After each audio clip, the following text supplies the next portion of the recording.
Welcome to another episode of the Spoon Mob Podcast. This week I'm joined by Alexis and Cole Garside. They're the owners, founders, creators of Park Service Coffee, which is a mobile coffee trailer here in Columbus, Ohio. They've been in business for about a year or so. First started out doing some stuff at the Brewdog in Canal Winchester. For a while were popped up at the Open Air School, which has now been renovated into a second location for Lawbird. And also Understory, the bar from the Wolf's Ridge Brewing team is open there too as well. You can primarily find Park Service Coffee now Monday through Thursdays at Seven Sun Brewing in the Italian Village. And then also Fridays, they're usually at the Locks Bagel Shop in the Short North Arts District. They post everything on their social media at Park Service Coffee on Instagram. They post their schedule for the week, usually Sunday or Monday, where you can kind of find them. And then also updates if they encounter any challenges with, traffic or getting hooked up or anything, and they open a little later or what have you, or if they sold out for the day too as well. They do have limited amount of water that they can use. So sometimes they do sell out just because they kind of ran out of the water that they have in the trailer. So it's a super interesting kind of concept and operation. It's a lot more challenging than you would think. And I would say it's even more challenging than a traditional food truck. They essentially have to break down the interior every day and then start it up every morning. They've encountered different challenges with last fall. They got hit by a car. So that kind of damaged the trailer. They had to get repairs for that. They're still working on getting some repairs done because of that and some other challenges. So you can actually go to GoFundMe. They have a GoFundMe up and donate if you've never had their coffee or anything or just aren't able to kind of get over to where they're at and you want to contribute.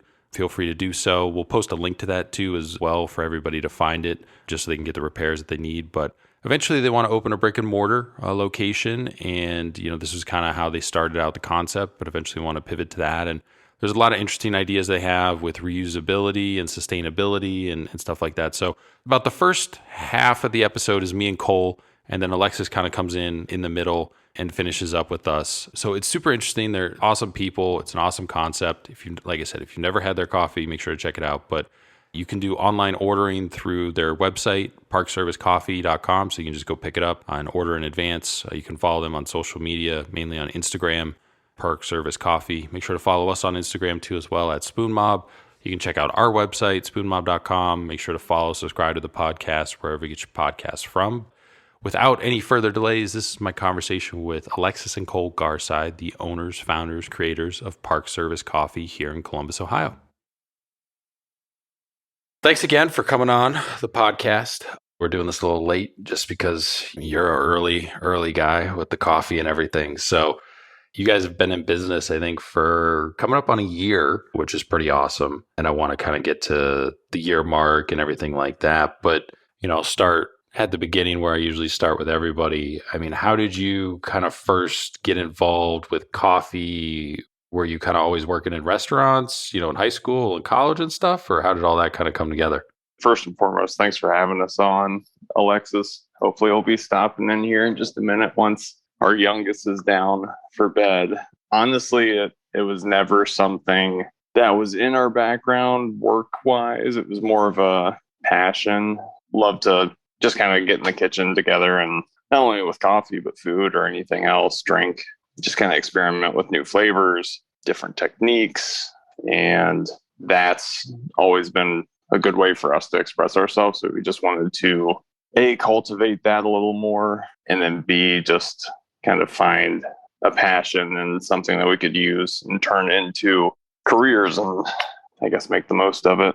Did either of you have a background in restaurants before starting Park Service? No, actually. I worked at Brioso for 2 or 3 months. And that was actually in between. I was in the car business for 13 years on the service side. That was when we already had our minds made up that we were going to start Park Service. We knew that we wanted some, I guess, frontline experience, I would call it, or cafe experience. So I decided that I would start there as we were having the trailer built out. And they showed me the ropes, rather.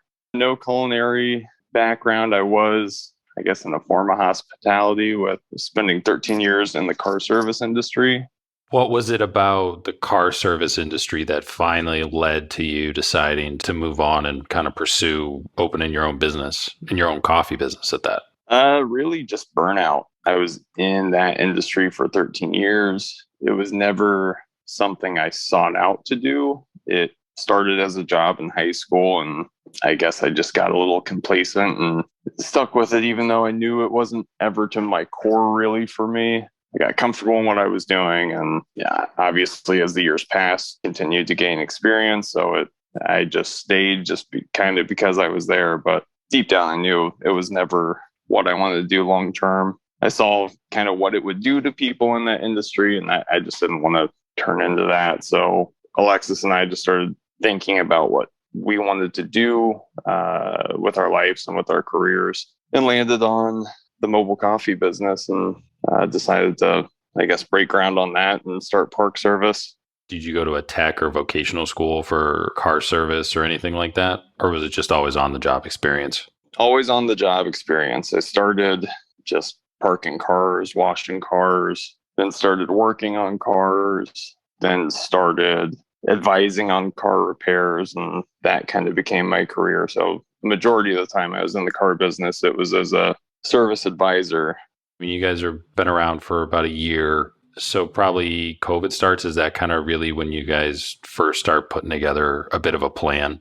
Yeah, that was definitely a big factor, and I guess one of the big pushes for us towards really getting serious about starting this and taking this journey, because we had always talked about, I don't know if jokingly would be the right term, as much as just like wishingly might be a better term, of starting a coffee shop. We figured it would be, once our kids were off to school or even out of school, a later in life passion project. We never knew it was going to be mobile. We always thought it'd be more of a traditional brick and mortar type of thing. And COVID happened, like you said. We kind of saw that nothing is guaranteed in life. We lost some people that were important to us, and it just made us realize that even if it doesn't feel like the timing's perfect, you just never know what tomorrow is going to bring, let alone 10 years, 15 years, 30 years down the road. So we just took the plunge, and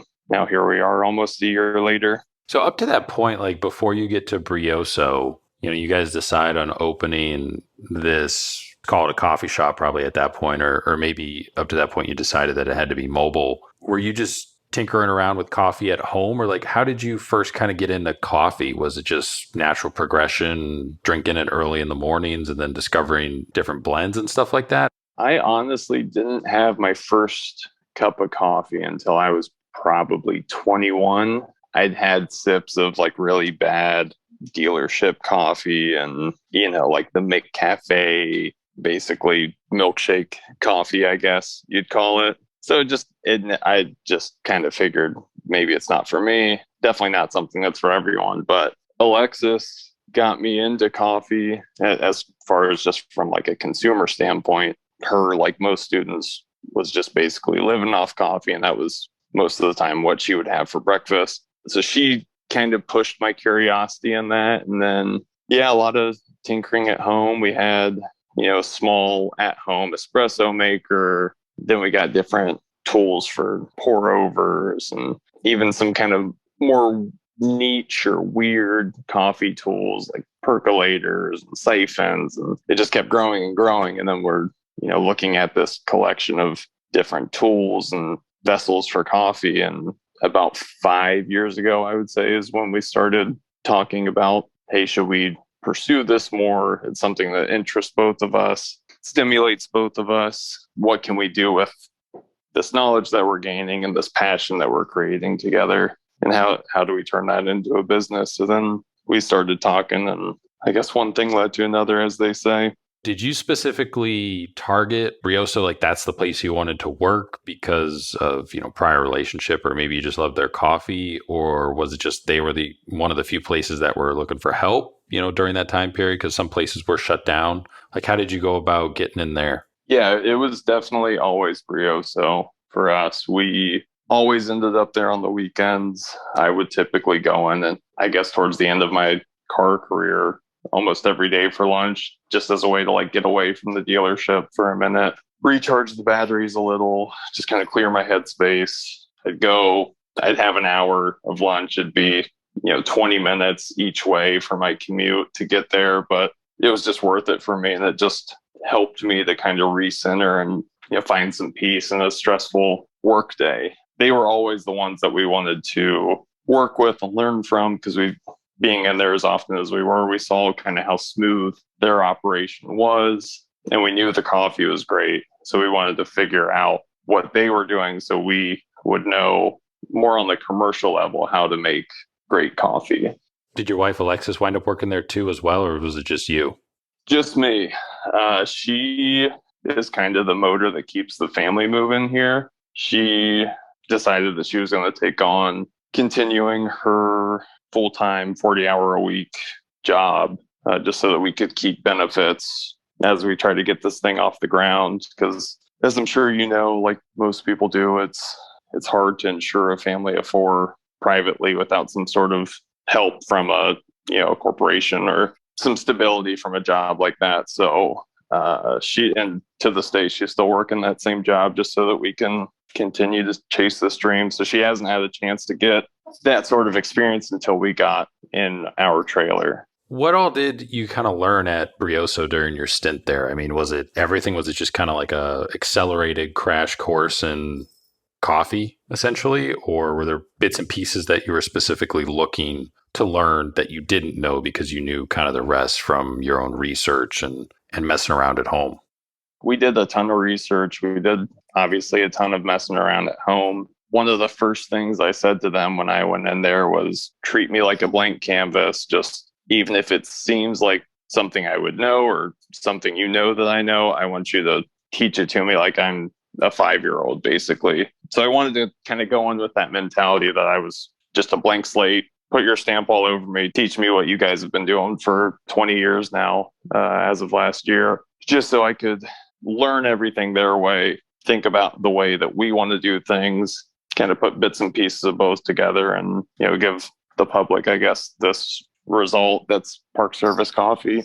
Why did you guys decide on a trailer instead of brick and mortar spot or even like a traditional food truck? A lot of reasons. One being I didn't have any diesel experience in my automotive experience. So I knew that was going to be another thing I'd have to learn if I wanted to do the maintenance on a food truck, which had already felt like I was kind of learning so much about coffee and owning and operating a business. I wasn't ready to take diesel mechanic on top of that. So with the trailer, it gives us the flexibility to say if my vehicle that primarily pulls it has to make a stop for repairs or maintenance or anything like that, we're not going to be out of service because we can always pull it with our other vehicle. It was a smaller investment up front than it would be to get a loan to either buy property and build out or rent property and build out,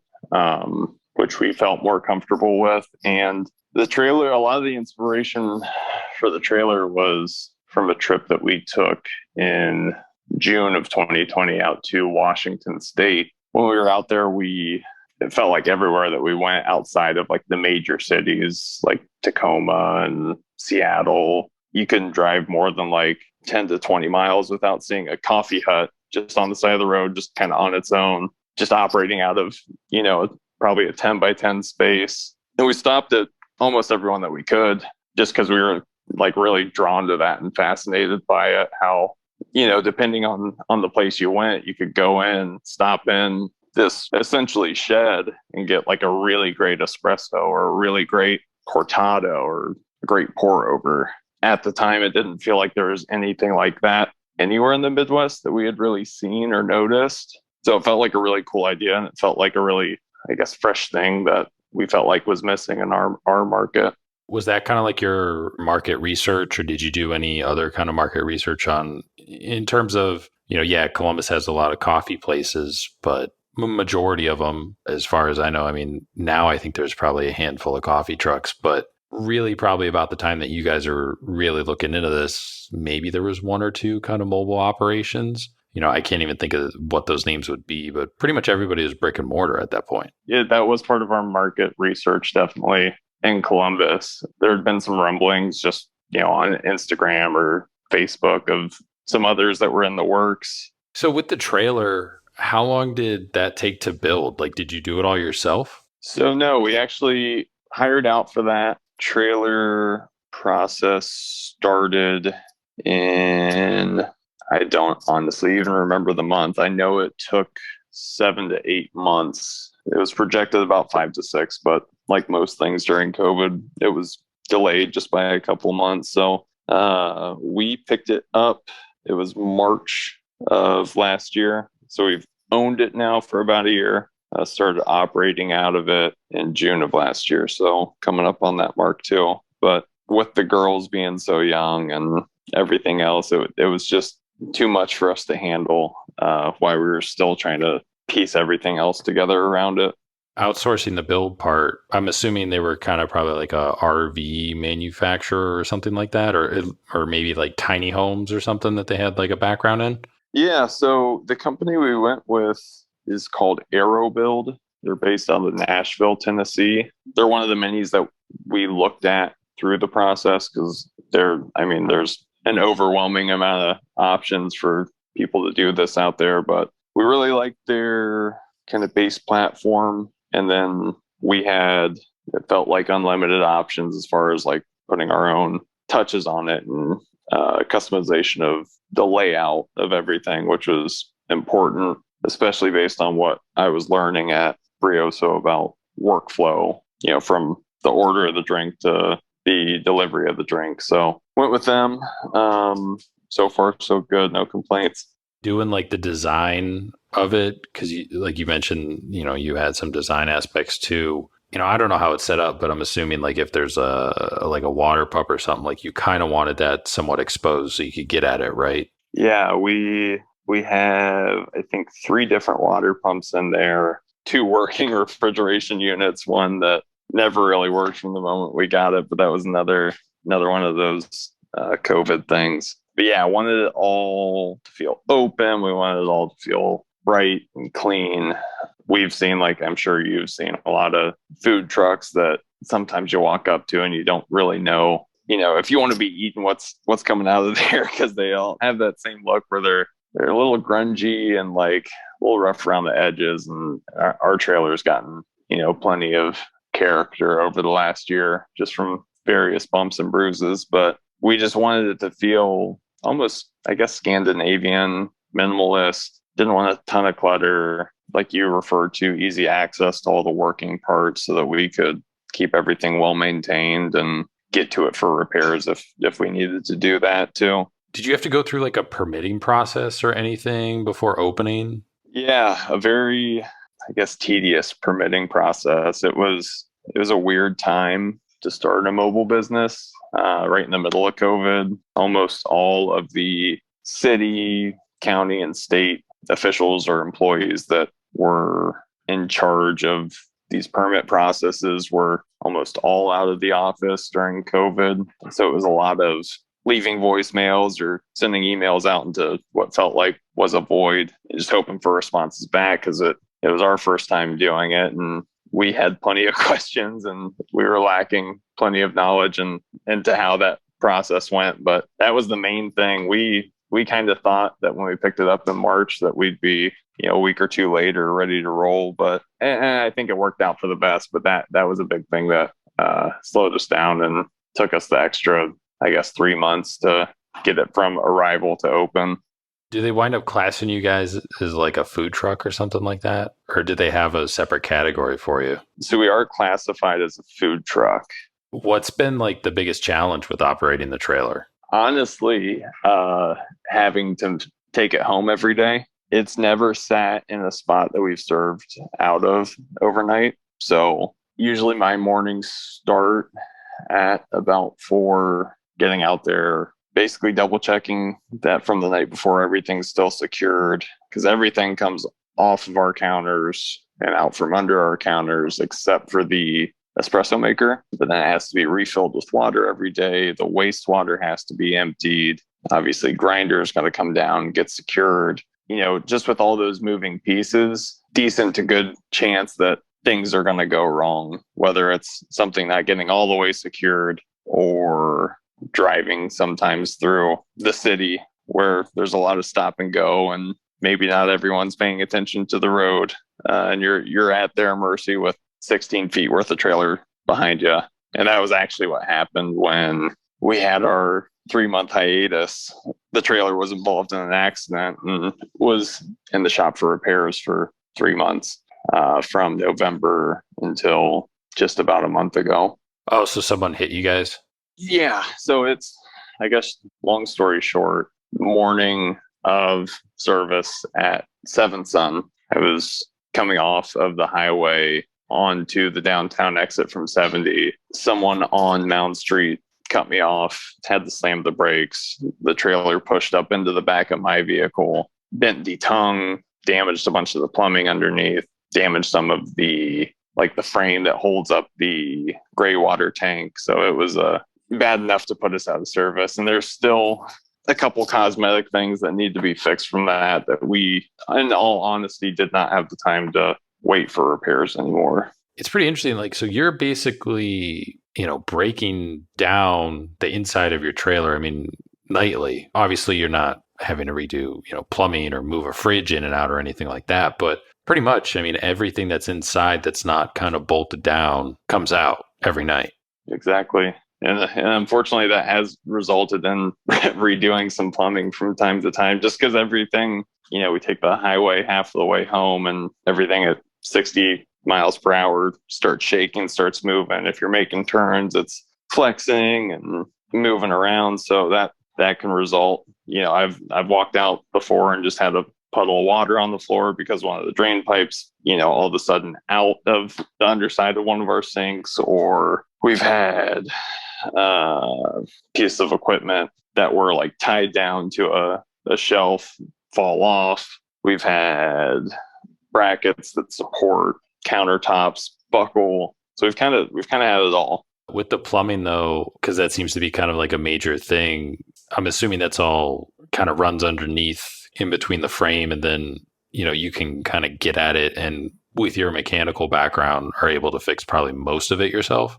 Most of it, yeah. We've definitely had to recruit some help, and we're fortunate to know, through my contacts and even through some of Alexis's contacts, we've had some friends that have definitely helped us with some of the stuff that we haven't had the experience or time to deal with. So it's been really cool, I guess, just to see people like support and lift us up in some of our more trying times. The espresso machine that you picked, I think it's like a Senesso. Why'd you pick that one? Like, what was so unique about it versus all the other kind of espresso machines out there? It's a really good question, because that's one of those things that kind of feels like buying a car, where I guess if you look too long, then everything starts to get kind of foggy, and certain features that might seem really cool, you might end up talking yourself out of just from fatigue of looking at everything. Senesso is a great company based out of Seattle, which again was part of our trip to Seattle and the surrounding national parks was part of the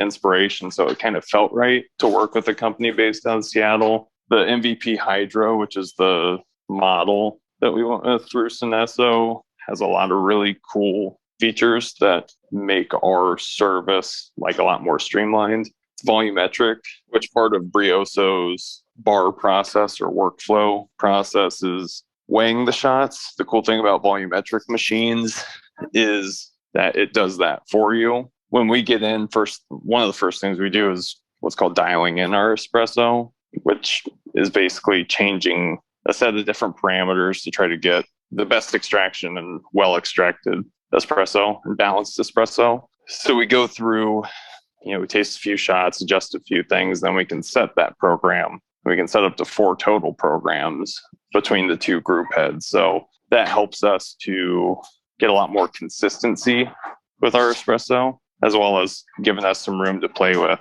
single origin espressos, dial in and set programs for decaf espressos, and just do a lot of cool things that could be done on a different machine, but maybe not done as easily from the research that we did. Do you have to adjust like the settings then for, you're talking about all these programs? Do you have to adjust those every day, like run through a test? And is that based off of like air temperature or like humidity or anything? It has a lot to do with both of those things, which does put us at a natural disadvantage as far as like air temperature and humidity. Even like sunlight can affect that, because if the sun's shining through bright, especially onto the espresso machine, it is naturally going to heat that up. So yeah, every day that those programs all change, which results in a lot of espresso tasting, usually at 6:30 or 7 in the morning. I think we both learned pretty early that you don't have to swallow every shot of espresso that you taste. Kind of like wine tasting.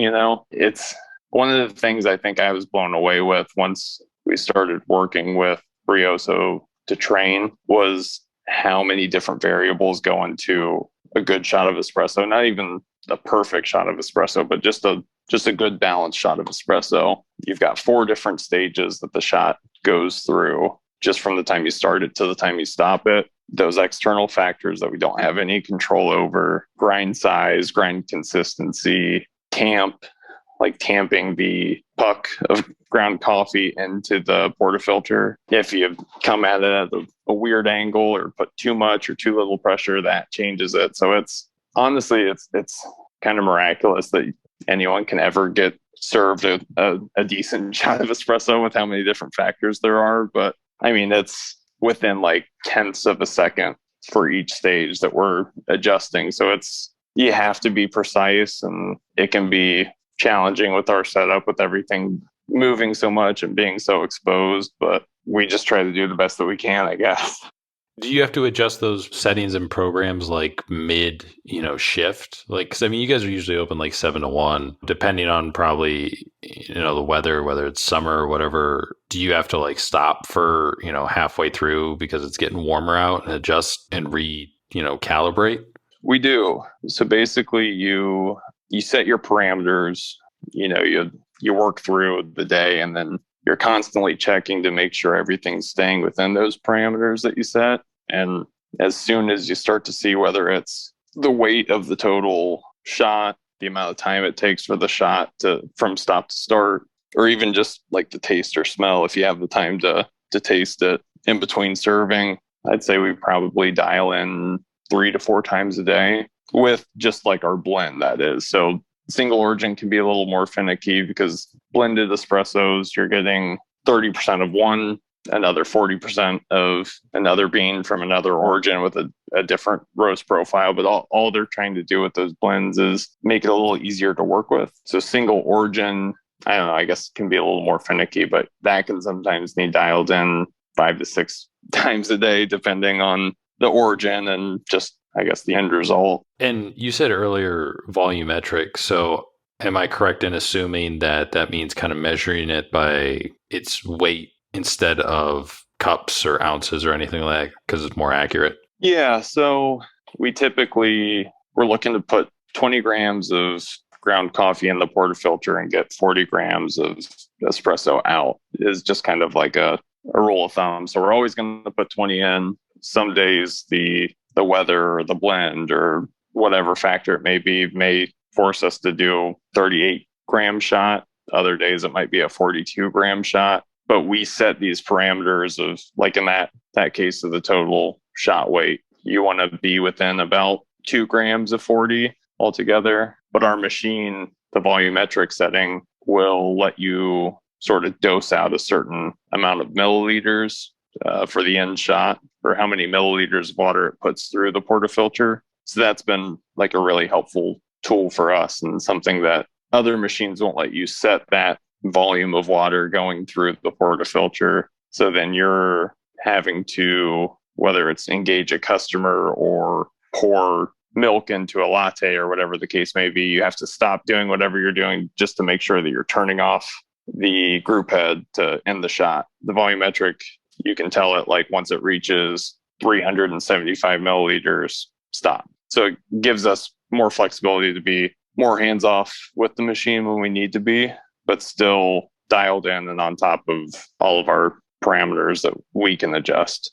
How difficult is it to operate and even clean a legit espresso machine? Because I mean, I remember when I went to Australia, this is probably 4 or 5 years ago now, but every single place that had coffee had an espresso machine. I'm talking like even the little crappy shop at the ferry dock was making espresso. I'm assuming that's just kind of like a way of life down there. Is it super difficult? Does it need servicing like decent amount of time, or what's all that like? That's another really good question. It's not difficult to operate one, just depending on the machine or who's doing it. I've seen machines almost as simple as like a Keurig, where it's just insert coffee, press button. I think the hard thing really is just knowing how to dial that shot in, because you can, just like you can with a automatic drip coffee machine, like anyone can put coffee grounds into a filter and fill the machine with water and turn it on. But if you don't know how to, whether it's change the coffee to water ratio or whatever the case may be, even like temperature and stuff like that, if you're not aware of those things that can influence the taste of coffee and not doing what you can to control them and get them where they need to be or where you need them to be, then I think that's the challenging part. And that's something that sometimes, if like Ohio is kind of famous for, if we have a day where we wake up and it's 25 degrees out in the morning and then by noon it's 70, like those huge fluctuations can make it hard for us to get it dialed in. But we, lean on that training from Brioso and just our experience and knowledge, I guess, that we're still continuing to gather and gain and just make it work. What do you look for in like the beans that you use? Because I know you use Brioso roasted beans, but you use some other stuff too. Yeah, we do. A couple new accounts that we had set up that we're really excited about are Little Waves Coffee out of Durham, North Carolina. They are the most recent Micro Roaster of the Year award recipient from Roast Magazine. And Kelvin Coffee out of Pittsburgh. The owner actually came in to us and just ordered a coffee from us, liked what we served. He reached out and introduced himself for who he is. And we ordered some coffee bags just to try and see. And we ended up really liking it. So it's, I guess, a lot of different ways. Like we knew we liked Brioso just from kind of always drinking their stuff around town. Little Waves is one that we were just curious about because they had garnered a decent amount of hype around the brand. And then Kelvin was a kind of organic thing that just happened from the owner happening to pass through Columbus, saw us, stopped in, ordered coffee. We chatted on Instagram and then ordered coffee from them, loved it, and decided to serve it and sell it. So that's not, I wouldn't say that's where the list stops. Like we're both very curious and know that there's so much coffee out there that we don't want to just solely rely on one brand or one roaster when we're looking for coffee. So sometimes, our nights consist of just going from roaster's website to another roaster's website just to see what's out there and see what catches our eye and I guess go from there. Do you have any plans to one day roast your own beans? We'd love to. We know we're still too early in the process to take on something like that. That would be something that would come with a brick and mortar because we don't really want to roast out of our home. And I think one of us would want to do some sort of apprenticeship, kind of like what we did with Brioso, to where we're, not just relying on reading a book about it or, watching a YouTube video about it. We're actually getting real world, like on job experience of doing it and learning from someone that's done it. So with like your kind of seasonal stuff that you do, kind of the chunk of the menu rotates, like how often do you change that? We don't really have a schedule for, every 3 months we need to revamp the menu or add a new item. It's kind of just on feel. Like St. Patrick's Day kind of snuck up on us this year, just being, I guess, out of the party scene a little more and not getting as excited about those type of holidays. And so that morning we were on the trailer and it's like, should we do something? Like, I don't know, we do a lot of, whether it's holiday specific or season specific drinks.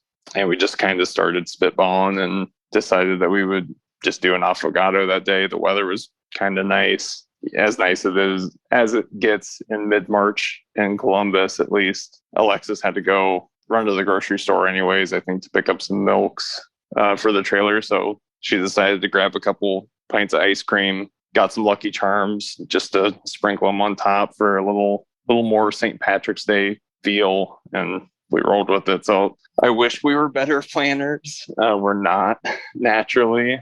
I think some of our better ideas have come about that way, where it's just us kind of spitballing or experimenting with things that interest us, or even if, like in that case where we were kind of forced into, oh, today's a holiday, so we got to come up with something.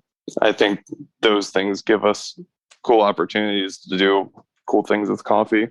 How do you go about like creating the seasonal beverages? Like, do you just base it off kind of just what the season is or holidays that are upcoming, like you kind of mentioned? Because I mean, like, I remember the one that I had, it was like an island, something like, I'm pretty sure there was like coconut in there, or maybe it was like coconut milk or something like that, hot or cold, or, you could do it both ways. So, like, how do you go about creating that stuff? So that was the Island Vibes. That's one that's still on our menu and actually ended up just being a mainstay on the menu now. It started as a summer special. It was actually our first special when we first opened in June. We had seen a lot of lavender lattes. I've never personally like gravitated towards that stuff as far as like floral elements with coffee, but it's something Alexis enjoyed. She, I think, was frustrated that it seemed like everywhere that she would go to order a lavender latte, it was either just lavender or lavender with honey.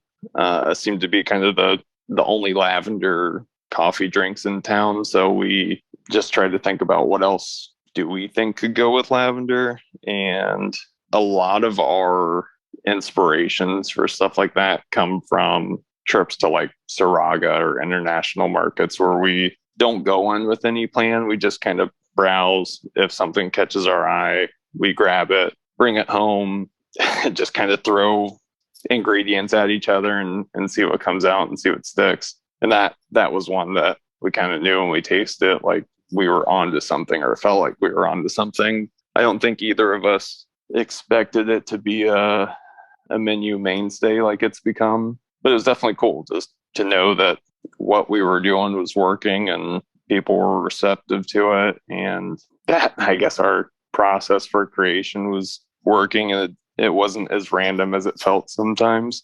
What's like the weirdest thing that you've come up with that did work and you were surprised about it? And then what's the weirdest one that like you came up with that it just didn't work? So I'm actually pulling up a notes app, because I have a notes app of like late night ideas that just kind of, something will come to mind, I'll just write it down. I'm looking for a weird one.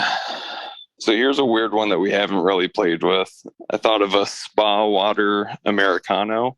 So spa water meaning like whether it's cucumber in water or lemon in water or fruit in water, like an infused water of some sort with just a shot of espresso. I think my idea behind that is to try to pair it with, say it's, very floral forward coffee, pair it with a floral infused water, or a fruit forward coffee, pair with a fruit infused water. A lot of them I'm even having a hard time deciphering. Some of them too are just really bad puns that Alexis won't let me get away with. I wanted to call our eggnog latte over the winter Saint Thick, but I couldn't get her to get on board with that. She's sitting here now. What's one that we did that just like flat out didn't work? Oh yeah. We tried to force like cranberry and rosemary into coffee somehow. And yeah, it was like the cranberry, I think the acid from it was like curdling the milk.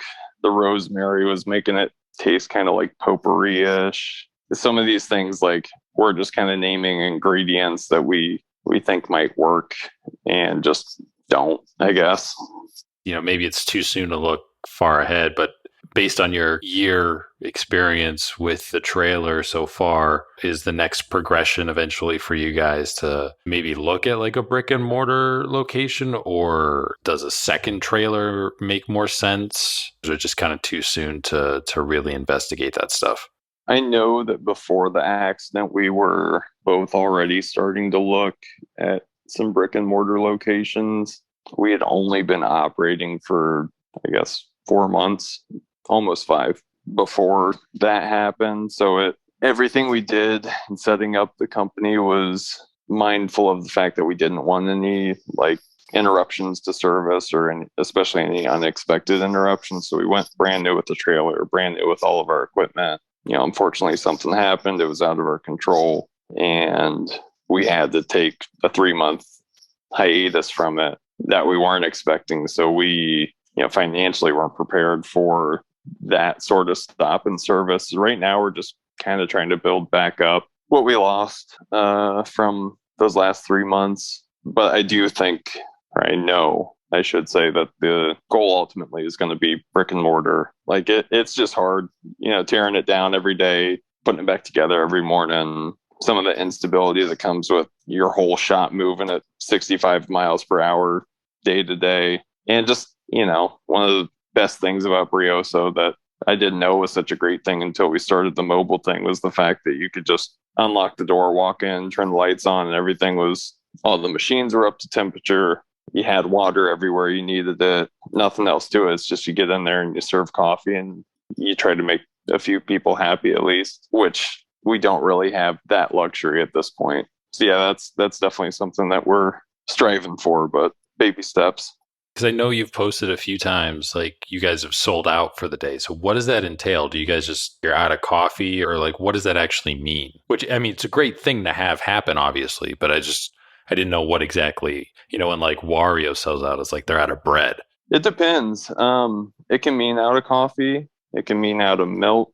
It can mean out of water. We've had like random electrical issues. Most of the time it's either water or coffee. With us being so small, we're limited on storage. Our tank holds 30 gallons of water, which sounds like a lot, but isn't necessarily if we're brewing a lot of coffee or cleaning a lot even. And then, yeah, just our coffee storage can be pretty tight sometimes. Honestly, recently, I think like just after the 3-month hiatus, our purchase power has kind of gone down. So we are more on a week to week basis with coffee purchasing right now than we were before, where it was more of a month to month and we could kind of schedule out ahead of time. All those things factor in definitely, but coffee and water, I think, are the main two things that we sell out of. Do you look for anything specific in your potential locations? Like, I mean, you guys, I think, started out popping up at like City Dog Daycare, but you've done stuff at Brewdog and Canal, the open air school when it was under construction, which is where I first encountered you guys when you popped up there. But Seventh Son, the Locks, Katz's Tires. You bounce around to a bunch of different places, but is there anything that you look for specifically with kind of one of the businesses that you partner up with? One of the main things is just, is it a company that or supported in the past? The City Dog thing, that literally came from when we were both working our other jobs. I would drop our dogs off at City Dog, and every morning it's like, why can't I just get a cup of coffee like anywhere around here before I had to work? I felt like I probably wasn't the only one thinking that. And then we looked into that area more. There's a ton of vehicle traffic. There was a lot more pedestrian traffic when Franklin University was in person, which obviously that changed with COVID, but I think they're back to in person now. So yeah, we always wanted to be, a company that we love or support. We've learned, I guess, to look for now more foot traffic than car traffic, because I think just from going to different places, we've learned that just because there's a lot of people driving by it doesn't mean that people are going to stop, which I think is one of the main advantages that we have now at Seventh Son. Is it's Italian Village is a very like lively area. There's, even when I pull up to Seventh Son at 6 a.m, there's people out walking their dogs almost every day. Well, then, like, the food hall is like right across the street almost too. So I think some of those places are open for breakfast. Those things help. One of the things we've started looking more intently at is electrical access. We have a generator and can operate off our generator, but it's just super inefficient. It burns a lot of fuel. We're trying to make a better effort to reduce some of our waste or some of our environmental impact, because unfortunately there's just a lot. in the coffee industry. So Seventh Sun is like, it's, I think to this point been one of our favorite spots to work at, because we can plug in our espresso maker as well as our trailer. And they have, a beautiful patio area where, as the weather continues to get better, it's almost like a pseudo dine-in type of cafe experience, which we don't typically have. So yeah, it's a lot of factors, but foot traffic, the company itself, and competition. There's just not, at this point at least, a lot of other coffee options, unfortunately, in Italian Village, with Mission having moved out. And Stoffs is in there now, I think, right? Or did they leave? they moved out. Yeah, so they actually moved out, and a main reason was because their hours, Monday through Wednesday, they're not open until like 3, and then Thursday through the weekend they open. So it's just Fox in the Snow then, like, is kind of the only place in the area, really, unless you walk down to like into the short north. Right, which Fox in the Snow obviously does a great job. And I think they, in a sense, almost help our business, because a lot of times, if someone's just looking for a cup of coffee and they don't need the pastry or the breakfast or the lunch to go with it, we're almost a good like overflow option. So they don't have to wait typically to get a cup of coffee from us. And we try to make our processes as smooth and convenient as possible by offering the online ordering. And I mean, my phone number is on the side of the trailer, so I tell people they can call or text me with an order if they want to or need to. I didn't know you guys did online ordering. We do, yeah. We're terrible self-promoters, so I didn't know that. So that's good. That'll get out there now, and hopefully get some head orders too. You guys usually do some stuff with, I think, Woodhouse Vegan, right? Sometimes too as well. They'll kind of pop up next to you guys. We do. So we actually, through the 3-month hiatus, we're popping up in their space, operating as like a pour over bar. But even before that, we were using their baked goods to sell on the trailer. We try to always find a local baker, try to find someone like as close to where we're parked as possible if we like it and we think it's a good product. So Woodhouse made it really easy on us. A, just being so close. B, we're not vegan, but we really like the fact they're serving vegan items so that we can keep our food options as accessible as possible to everyone. Because we try to do that with our coffee drinks as well. It was kind of a match made in heaven. All their stuff's so good. Like I said, we're not vegan, but we don't have to be vegan to enjoy it. The Cheddar Scone is like our best-selling pastry that we've had on there, baked good, I guess, rather, that we've had on there, and it's 100% vegan. But I've had my dad try one, and he had no idea it was vegan until I told him. I think it's awesome to work with people like that.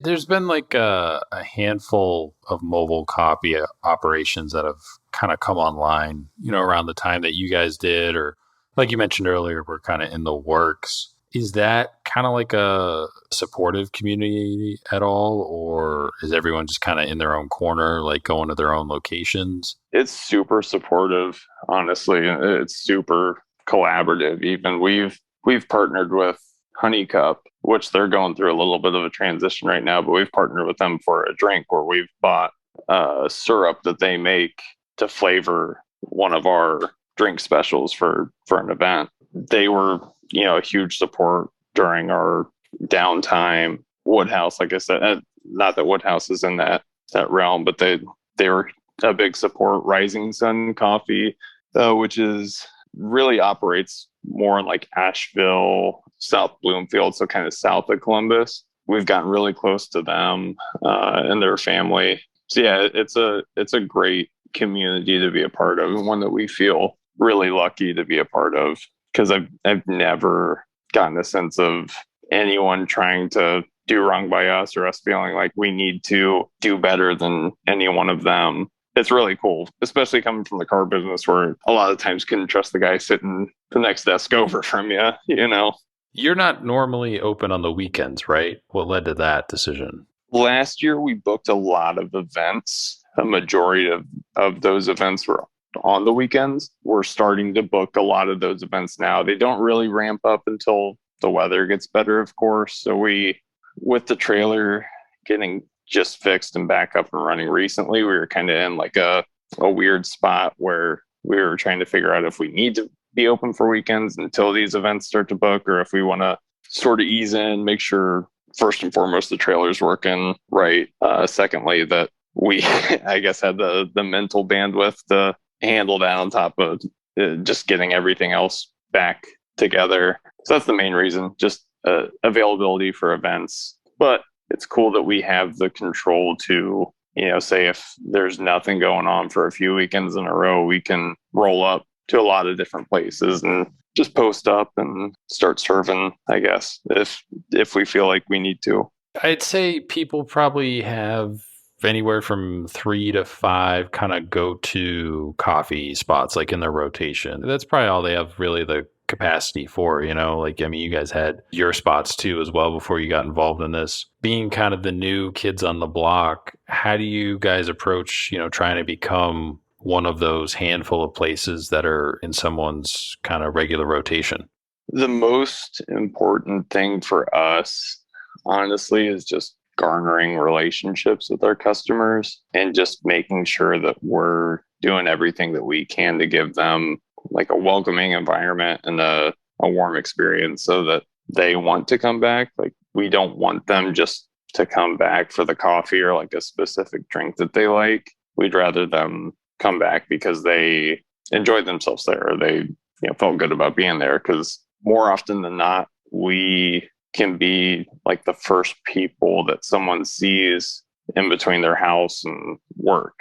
So just making sure that we're not doing anything to put them in a bad mindset, I guess, while they're on their way to work, because Monday mornings can be kind of a cruel thing, and we don't want to give any more fuel to that fire. So I think like our customer experience is honestly our main focus above and beyond coffee. And we put everything into coffee, but we've gotten really great cups of coffee from a lot of different places, but didn't really connect with the vibe kind of thing. Yeah. I think coffee can be kind of stuffy where you're almost intimidated to ask questions as a consumer. We've never wanted to give that type of feeling, because if you've looked at a bag of coffee and it says Ethiopia, Sidamo, and it's got the producer's name, elevation, process, all those things, like,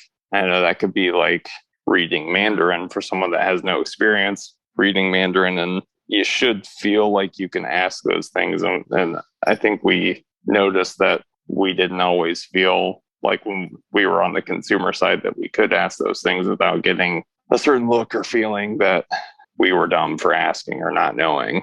So we just wanted to kind of get rid of all that, especially at our shop, and just make people feel like they want to come back and hang out with us more, I guess.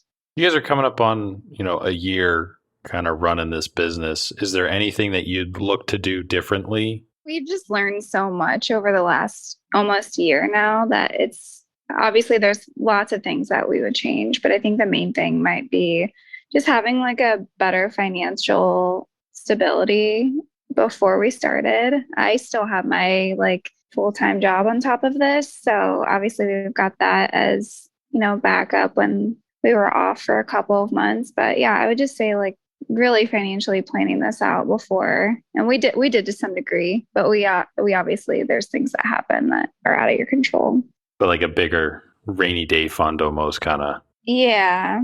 Yeah, we sort of, I say sort of, but we did put everything into this business, and we had savings and, just put all of our chips on the table, I think. And like I was telling you earlier, when we were making these investments, we were trying to be smart about it to reduce the risk of, having any interruptions in service, but those things don't always work out. So when you go all in, you can crap out pretty big too. With your experience around coffee, is it a lot like food where people don't understand necessarily the true costs associated with it? I mean, there's some people that probably are like $5 for a cup of coffee. Like, I'm not paying that. And it's like this mental barrier. Is that kind of the same in the coffee world like it is in the food world, where people don't really understand, all the costs of ingredients, like what those actually do cost and how everything's kind of priced out? Definitely. Yeah. Yeah, yeah. We've never really had like I feel like our customers are like super understanding. They know we put a lot of heart and effort into our drinks and we source a lot of great coffee, but you obviously have people that aren't familiar with, the cost of green coffee now and just the effort that it takes to make a good cup.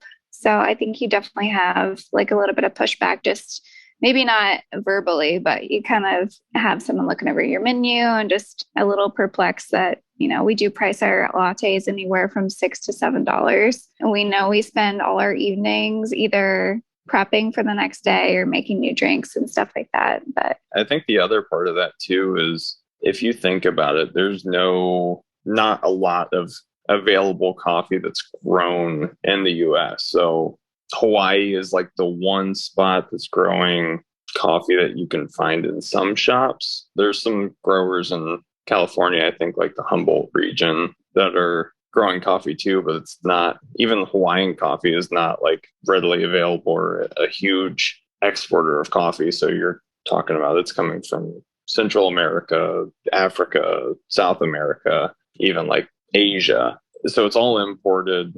The wages for the producers of coffee are often unfair because everyone's trying to keep the cost of a cup, low or whatever they think I guess median cup of coffee should cost. But it's all coming from somewhere. And then when it gets here, it still has to be roasted, which takes a lot of experience to know what you're doing on the roast side. Like we talked about earlier, just even on our side, at the very last stop for the coffee beans, like we're dialing in the espresso, which means wasting a lot of espresso just to make sure that the espresso you're getting in your cup is perfect. Because a lot of other places just grind up coffee and put it in the portafilter and whatever spits out you're getting. But yeah, I think especially now with green coffee prices going up and more fair representation on the production side and more fair pay, hopefully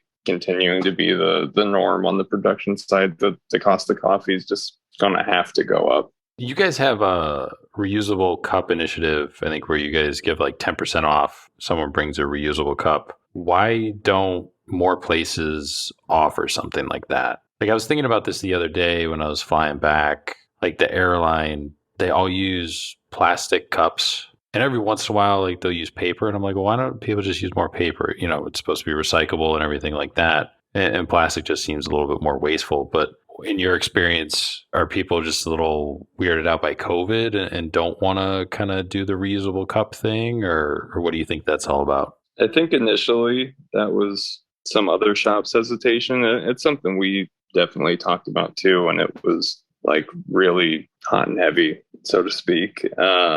Especially with our girls being too young to be vaccinated and being more vulnerable just with their age. But I mean, we try to do a lot just to reduce our environmental impact. Even though we're small now, we have aspirations to grow. And I think if we set this good foundation of look for ways to reduce waste, then we can continue to build on that. We compost all of our grounds. Right now it's just at home, but we're kind of running out of space to compost just because of how much coffee grounds we produce day to day. The reusable cup initiative, we've looked into changing over to glass from plastic for our cold drinks, especially. It gets a little trickier with hot drinks just because it has to be a certain type of glass to withstand the heat. But that's something we started experimenting with, the glass vessels for cold drinks.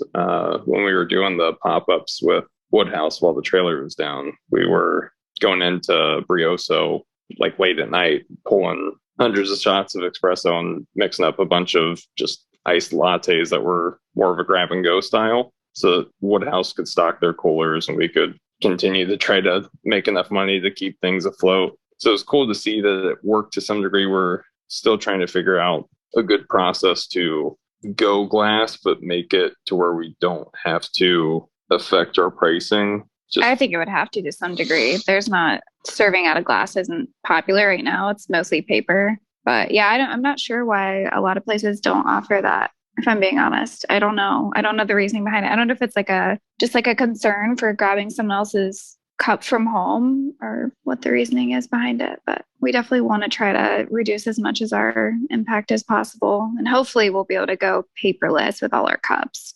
I think the tricky part will be just like creating enough as incentive to bring back the glass so that we're not continuing to have to repurchase glass containers. But I think it would be a really cool idea. I know there's a couple places that have already done it before. So we'd love to be able to have that. Just right now with moving every day, glass isn't our friend. So I think it would have to be like once we have a brick and mortar.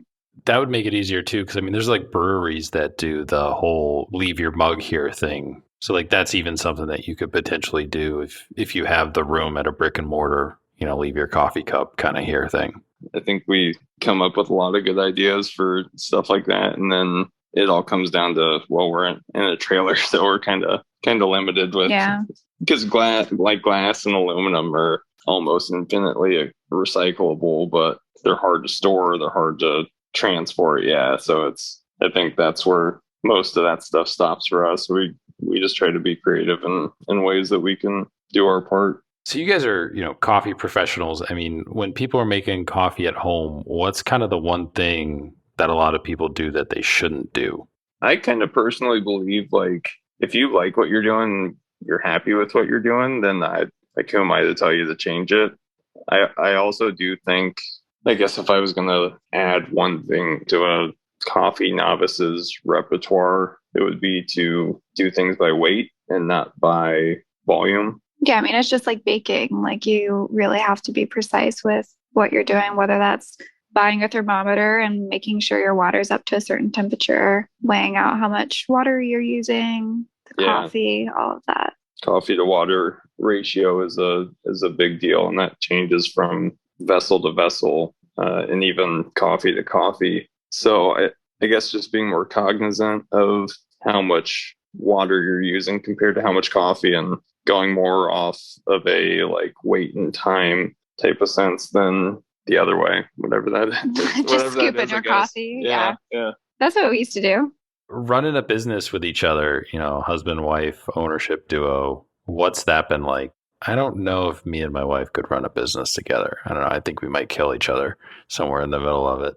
There's definitely been really, really hard times. It's funny because like we really have a good time on the trailer together. I think there are hard days for sure. And especially the last couple of months, they've been really tough, like financially and just logistically trying to get something fixed that you worked really hard for and kind of put everything on the line. But I think we've learned a lot about each other. Yeah. And I think we both like what works for us, and what helps to make this work is, I guess, a lot of the same reasons like our relationship works just personally. Like there's certain things that she's really good at and really not good at, and I'm the same way. And like luckily a lot of those things are pretty opposite, and we're both like not too proud to say like I can do it just because I want to do it. I'll be the first one to tell her like, hey, this is something I suck at, so I need like it can be as simple as like responding to someone on Instagram.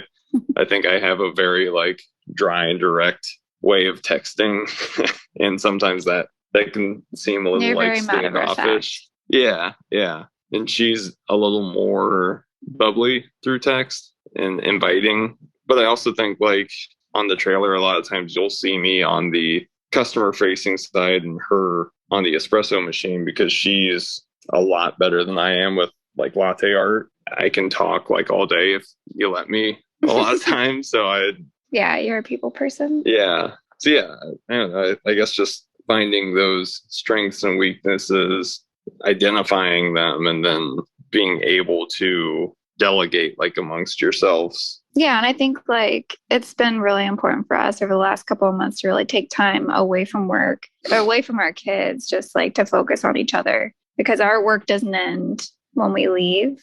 It's always, always on our mind. Yeah. We're owners slash baristas slash social media managers slash event coordinators. Yeah. Accountants. Yeah. Yeah. Sometimes we're not the best at juggling all of that. So No, I mean, certain things have to take priority over the others for sure. So, I mean, you got to do the accounting before you can kind of do the social media aspect for sure. Is there any like secret or trick to latte art since you're the more artist of the two? Is it about temperature of the milk or what kind of goes into that? Oh wow, it's been a process for sure because I didn't have any like coffee experience in a shop prior to owning this. So I just learned on the fly and with the help of Brioso, but honestly it is like the texture of the milk is key and making sure you get a good crema on your espresso. And then just going for it. I don't know. I feel like if I was, when I was first starting, I tried to like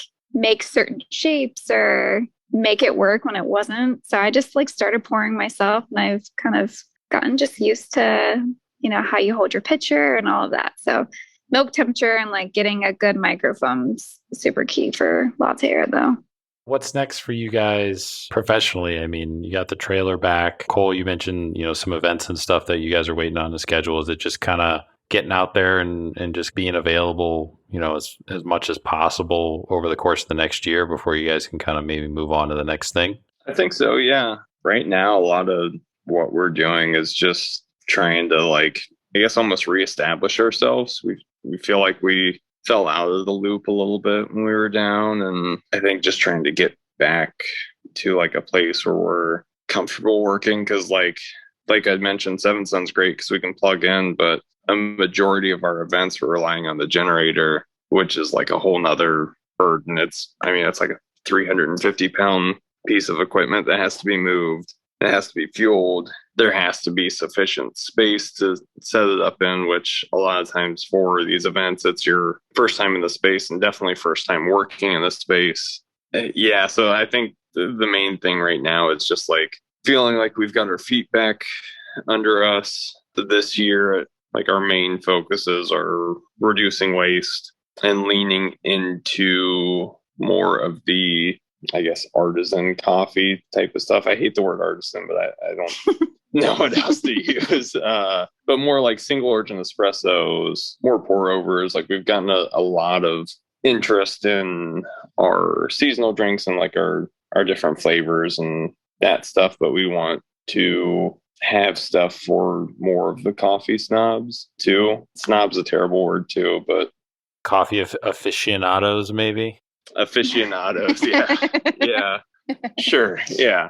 But like, I guess just the purists that just want like a really well done shot of espresso and they really want to taste Where it came from. the terroir, yeah, of the region it came from. So we want to lean into more of that because that's really my passion with coffee is just tasting a bean for where it came from and who produced it and how they processed it and how it was roasted and all those things. Like I really love that. And that really excites me, but not losing a sense of like who we are with the fun stuff that we do too. Like we still want to be able to put Lucky Charms on an affogato if we're feeling like it, or go to Saraga and just fill up a cart with ingredients that we haven't tried just so that we can say that we've tried them and see if they're good with coffee or if they're terrible. And then, yeah, I think this is our grind it out year, honestly. It's our try to play around with a bunch of new stuff. Like we've started carrying more retail bags to just offer something else for anyone that wants to brew coffee at home and they don't want to, pay for a cup of coffee every day. So we're definitely taking as much feedback as possible this year and trying to really learn from the course of the last couple of months and hopefully be better and, be able to get in a spot where we'd be able to start looking for a permanent spot. This next question comes from the previous guest on the podcast, Amy Spassoff. She's a food and beverage photographer down in Cincinnati. She wanted to know, what trend do you hope burns out and what trend do you hope makes a comeback? Could be ingredient or style of coffee, anything like that. It's a really good question. I don't know if this is like a trend, but I think the thing I really want to see like go away with coffee in general is just like the sort of uppityness that comes with some of the like third wave coffee shops where, like I was saying earlier, like you almost feel bad asking questions like what's a cortado or what does this mean? What does this elevation mean on this bag? I think it should be more approachable because like everyone drinks coffee. So why why do we as coffee professionals sometimes feel the need to exclude someone just because we don't think that they know as much as us? I really just hate that whole energy that you can sometimes get when you walk into a coffee shop. But I don't know if that's a trend. So yeah, I don't know. I mean, it's definitely something we've noticed. I don't know if it's really a trend. I mean, maybe dark roast is more of the trend than we want. I mean, yeah, people love dark roast coffee, but yeah, we hate it, honestly. It's just not for us, and like we don't think that because it's not for us that like there shouldn't be any out there either. So I don't know that I necessarily want to see it go away, because then that feels kind of exclusionary too. But it's just not our thing. Like I don't know. I was saying I like to taste everything about the region and the production and the roasting of the coffee, and I feel like if it's over roasted, a lot of times you lose a lot of those intricacies that you would get otherwise if it were more lightly roasted. What do you think? What's your trend? I was gonna say this is going the opposite way, but I love like people getting creative with coffee, and I think we're obviously seeing it more. There's a lot of shops in Columbus that have started experimenting and just like basically making up mocktails and adding coffee. Like I love just finding new stuff to play around with. We love our espresso tonic, espresso sparkling water. Yeah, I don't know.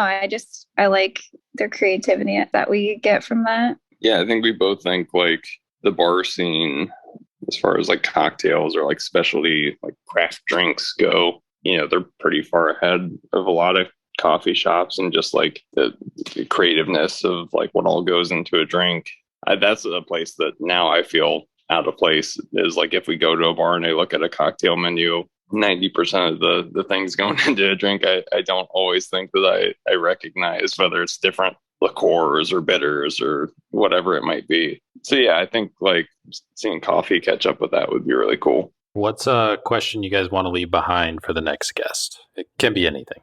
We actually did talk about this because we researched before we got on here. We thought that this might be coming. Now, how do we phrase it? I think it was just, what are you doing to reduce environmental impact and reduce waste? I think we're pretty fortunate in coffee that a lot of our waste byproduct is either biodegradable or compostable, other than the cups, which we're trying to still work through. But we also want to challenge other people to be more aware of their impact on the environment and ways that they can reduce waste, and it doesn't have to be anything big.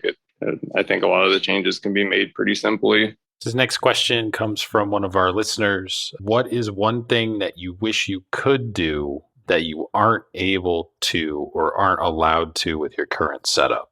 I mean, I wish we could serve out of glass and serve customers in person, because I think that's the one thing we miss, is like getting real-time feedback. At least for me personally, I think it's fun to talk about this kind of stuff, because that's the best way that we can make adjustments or learn from other people too. I think we miss out on a lot of just conversations with other people with our setup. We don't really get to have, I mean, we do a little bit, it depends, but we have a lot of great customers, and I'd love to be able to talk to them more and get to know them, because we see them every day. With our setup, obviously, it's a little limited. So we got a handful more questions for you guys. Ask these to everybody who comes on the podcast. So nice compare and contrast. Tinkered them a little bit just so they're kind of related to coffee. But who would you guys say is the biggest influence on your careers thus far? I think James Hoffman, personally. He's big on coffee YouTube, I guess. Just a big coffee persona, but I think he does a really good job of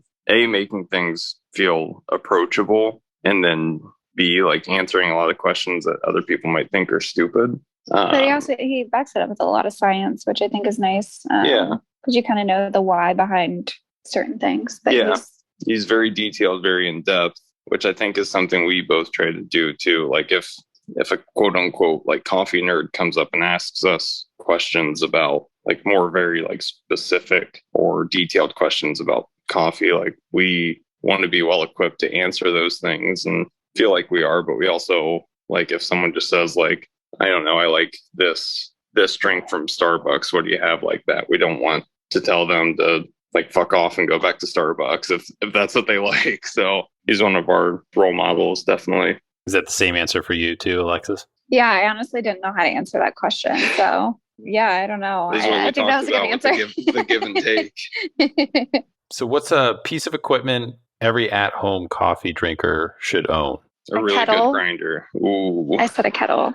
I think a kettle for me would be key because I think you can get your coffee ground by a professional with, a commercial grade equipment and it'll stay fresh. Obviously fresh ground coffee is going to be great, but I think at home grinders are a lot more inconsistent than obviously something that we have. But for me, it's a kettle. I feel like you get you're able to get your temperature right and pour precisely. I'm sticking with that answer. But I don't know. You can't really beat fresh ground coffee. And I think there's now a lot of ways to make really great coffee without a kettle. Like AeroPress is like a great tool that we use daily. We have a tricolate brewer that you don't really need a gooseneck or precision kettle for. Grind consistency is super important, super key, which is, I know why she said getting it ground, at a shop or at a roaster can definitely result in a better cup. If you can get that consistent grind and kind of dial in your own recipes at home with knowing that you have a consistent grind, I think there's a lot of really cool things that you can do just at home with coffee. This isn't a question that would fall in here, but it just kind of popped into my head.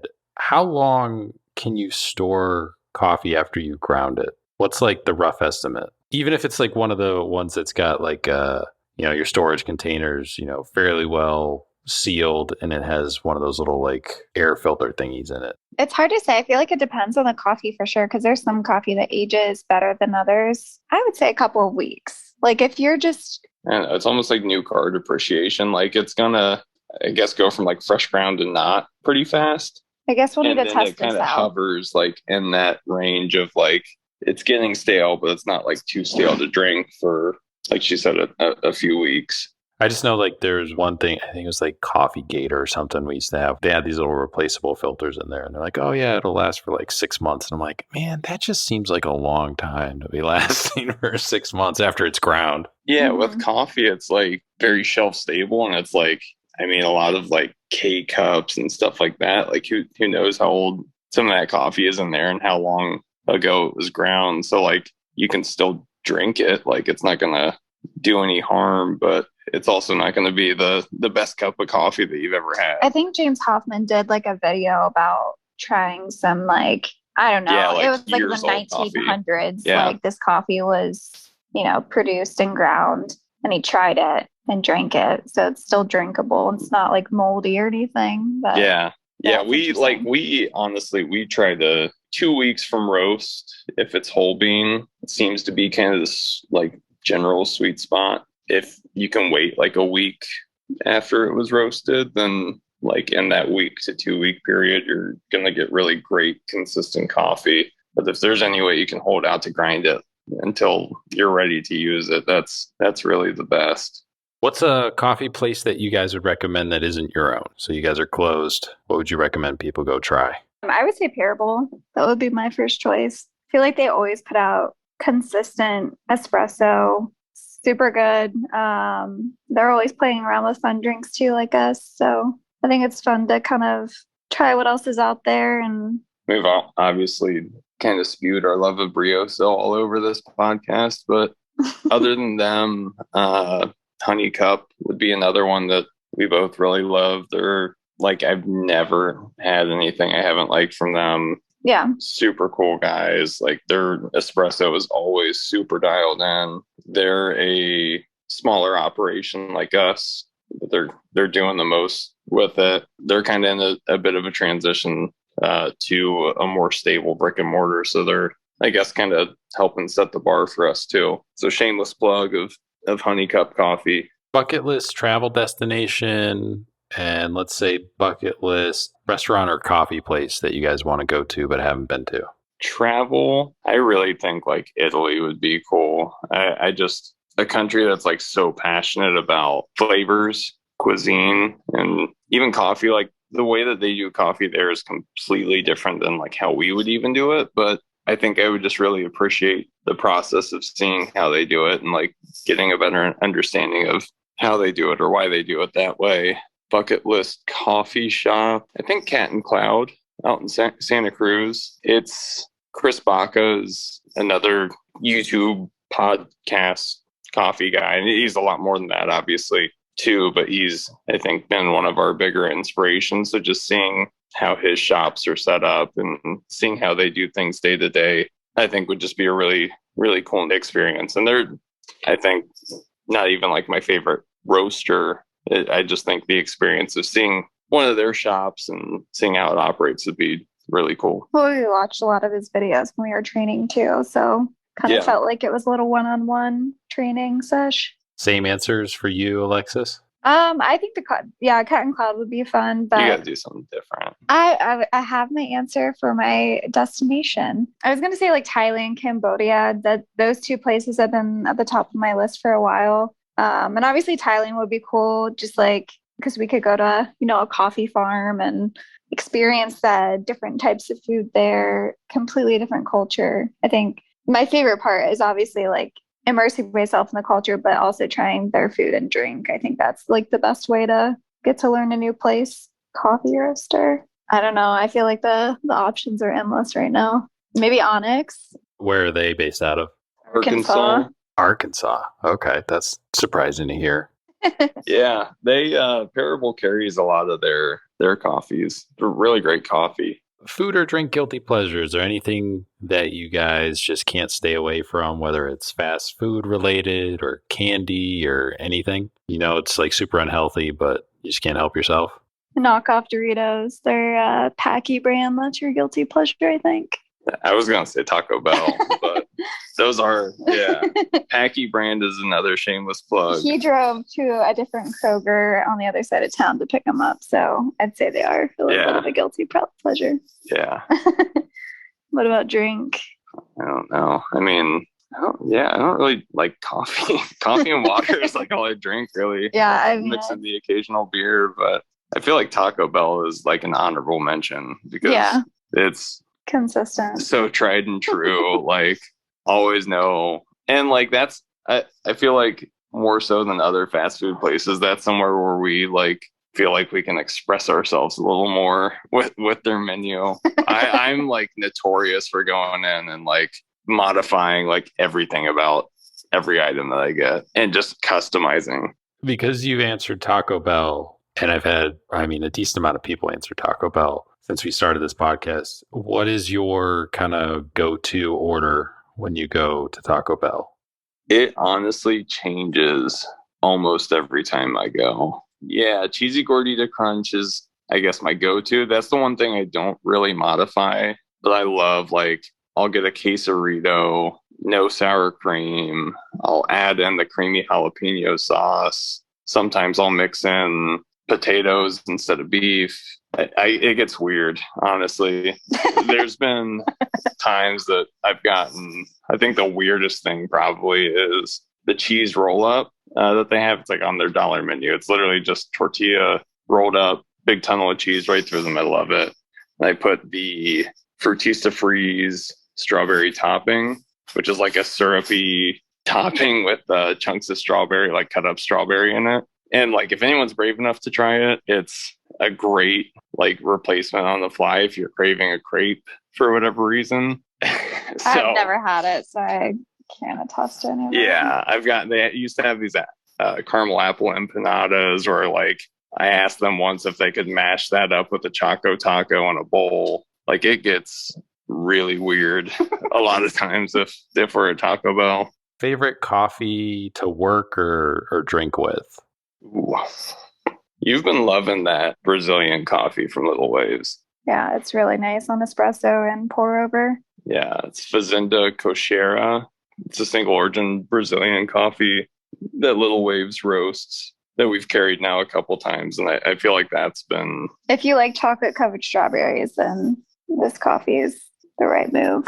It's so good. But it's not roasty. So you're not getting just like that nuttiness that you usually get from those types of coffee or like chocolate forward coffees. But yeah, it's versatile and it's, I don't know, homey, because I like to drink like a pour over first thing in the morning. And I don't know, I like something that's just warming. I don't know. Brioso's espresso blend, when it's dialed in, it's hard to top. Honestly, there's a lot of days I like it over our single origin offering if we have one that day, and even the flavor profile of that from day to day with like the different variables that we have, it can change a lot. So I guess that would be like my favorite one to work with, just because I kind of know how to work with it. You like consistency. Yeah. In an inconsistent world that we live in on the trailer. Favorite Instagram account you guys follow? At Alexis Garside. No. I'm honestly trying to think of like everyone that we follow right now, because I feel like we both scroll through, so we don't always see everyone on our feed. I'm honestly more of a Twitter guy, admittedly. I think that's Instagram. Distillery cats you love. True. Anything like bodega cats, distillery cats. It's not like coffee related, but That doesn't matter. I'm always curious to know like what's the one account that like stands out to somebody. I mean, people have had like shitty wine memes, but bodega cat. I mean, I've seen some of the bodega cat videos where there's dudes just walking down the aisle and there's a cat laying on like the Cheetos and stuff like that. Just the Nothing general better than cute lax cats. of what the fuck's given by those cats, I think is inspiring. I'm a big on Twitter, and I don't know if it's on Instagram or not. And I don't even know the name of the accounts. This will sound bad, and I should give them a lot more credit with all the joy they've brought to my life. But there's this guy that just, it's like grabbing food with force, I think is the name of the account. And he literally just like, he'll take whatever food it is, whether it's ketchup packets or a burrito or like a milkshake, and just squeeze the life out of it and take a picture of it. And it's that simple. And like sometimes that's all I need is just to scroll that feed. I'm a Anthony Bourdain fan, but not everybody is. If you guys were, was there an episode, moment, or scene about him that stood out to you? If you weren't, is there some sort of kind of TV culinary personality that you guys always kind of gravitated towards? we're a big fan. Yeah, we For love sure. Bourdain. Yeah, we went like on a binge of like all his seasons, but I don't know if I have like an episode that's sticking out in my head. One of my favorite, like, I think one of both of our favorite cooking shows is Fuck That's Delicious with Action Bronson and crew. And I think that's like, we love Bourdain. I think honestly, the Thailand episode is one that I remember Yeah. like really, really liking, really connecting to. But like Bourdain does a good job of, where like he's not just going to the 3 Michelin star restaurants in the region. He's also going to the dive bars and pubs that serve that kind of food. I like that. Fuck That's Delicious kind of is more centered around that stuff and more of like the neighborhood spots that the people from the neighborhood are going to, instead of the elite spots where the elite go to too. It just feels a little more approachable, which I think we're both about. Where can people find you guys? Social media, website, plug all your stuff. So at Park Service Coffee on Instagram, we are both not great beyond that with our social media. So we have a Twitter account that's at Park Service Ohio. Park Service Coffee on Facebook. Park Service Coffee on Facebook. ParkServiceCoffee.com. We have our menu right on our main page and online ordering. Yeah, the online ordering is definitely one thing we want to get out there more, because we, like Alexis was saying, like we love few things more than a good pour over, but we also understand with us operating on weekdays that a lot of people don't get the opportunity to sit and wait, the 5 minutes it takes to get a good pour over. So take advantage of that. Hop on parkservicecoffee.com. Monday through Thursday, we're always at least for now, hopefully not changing in the future, but we'll be at 7 Sun, 7:30 to 1, Monday through Thursday. And then Fridays at Locke's Bagel Shop in the Short North. It's not every Friday. It's kind of just whenever they're feeling up to having us and whenever we're feeling up to be in there, but we try to post and promote it when we are able to get out there. yeah, we actually have a Find Us highlight on our Instagram, so we'll highlight our schedule for that week there, so it's easy to find. Yeah, the highlights are super informative on our Instagram page. It's where we got the details for the 10% off for bringing your own reusable cup. Our weekly schedule is always posted on the highlights. So definitely always check those out. We'll usually have important stuff rolling through there. And then you guys are doing some like coffee bag stuff too, right? I know you guys have been posting about that. Yeah. We just started offering some of our bags of coffee on pre-sale through our Instagram, just trying to be more aware that a lot of people don't have the time in their schedule to get out to us on weekdays. So if we're not making ourselves available and someone's grinding through the Monday through Friday work week and still want to have good coffee for the weekend, even if they can't get out to us to get it, with our Instagram pre-sales, we're hoping to give more people an opportunity to get some of the coffees that we like so they can brew it at home if they don't have the time or capacity to come see us during the week. So definitely keep an eye out for that too, because it's got a lot of really cool coffees available for retail, and hoping to keep leaning into that and offer more cool stuff. It's an awesome concept. I've been able to get cups of coffee from you guys a handful of times. So the seasonal stuff is cool, and how you kind of create everything, and continue to wish you guys, success with what you guys are doing. And it's been a grind, and, operating a food truck or a food trailer is not the easiest thing to do, as I've learned from different people that have done it for a few years, and there's always something breaking and all that stuff. But no, I mean, the coffee is great. I can't recommend you guys enough for people to, if they're looking for a new coffee spot to try, or just in the area. My sister was at the Logs Bagel Shop like last week when she was in town, and she posted like a picture, and I was like, well, that coffee trailer right there, that's Park Service, and if you need coffee, like that's really legit coffee, like you should go over there. So it's awesome to see you guys kind of bouncing back from the car accident, when they took out your trailer. But yeah, wish you guys the best. Definitely stay in touch. Looking forward to you guys eventually moving into a brick and mortar space and being able to do more stuff. Yeah, thank you for talking to us. Yeah, thank you so much. Yeah, and thank you for the kind words. We definitely appreciate you putting yourself out there and reaching out to set this up. And I know you said the trailer life and mobile food life is hard, but I know podcasting isn't easy. Honestly, I think all week Alexis and I both talked about how much we hate hearing our voices recorded. So you have to do that daily. So we can't imagine the stress and anxiety that comes with that. So you eventually get to a point where it doesn't bother you anymore.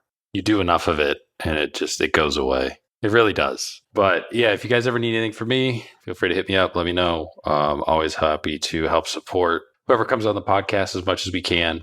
But otherwise, I will let you get back to the rest of your evening, getting ready for the coffee day tomorrow. But again, really appreciate you guys coming on. Continue doing what you're doing, and we'll be seeing you soon. For sure. Thanks, Ray. Thank you. Again, a big thanks to Alexis and Cole for taking some time out of one of their evenings, coming on the podcast, talk about their setup, their business, everything in between with Park Service Coffee. So again, they're usually at Seven Sun Brewing Monday through Thursdays. It's like 7 to 1. You can order online in advance too as well through their website, Park Service Coffee.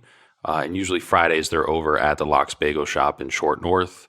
Make sure to follow them on Instagram at Park Service Coffee. Follow us, check out their website, our website too as well, and make sure you're subscribed following the podcast. But they also have a GoFundMe up for additional repairs that they're kind of working on and working through.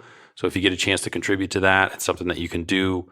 Feel free. I know they'd really appreciate it. Kind of hate having to go the GoFundMe route just to get back up. But the accident, when that lady hit the trailer, really kind of delayed their business and really affected kind of the financial stability of it too as well. So they're getting back up to speed, and you can find them out there. If you get a chance, make sure to head on down there wherever they're at. Get your coffee before you head into the office or whatever. If you're out and about during the week too, stop in and say hi to Cole and Alexis if she's there, and get some coffee. It's really good stuff. You can check out the menu too on their website.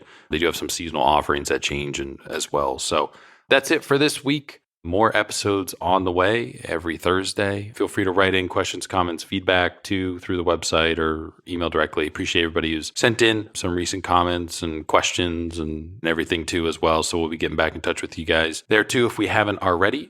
Till next week, we will talk to you guys next Thursday.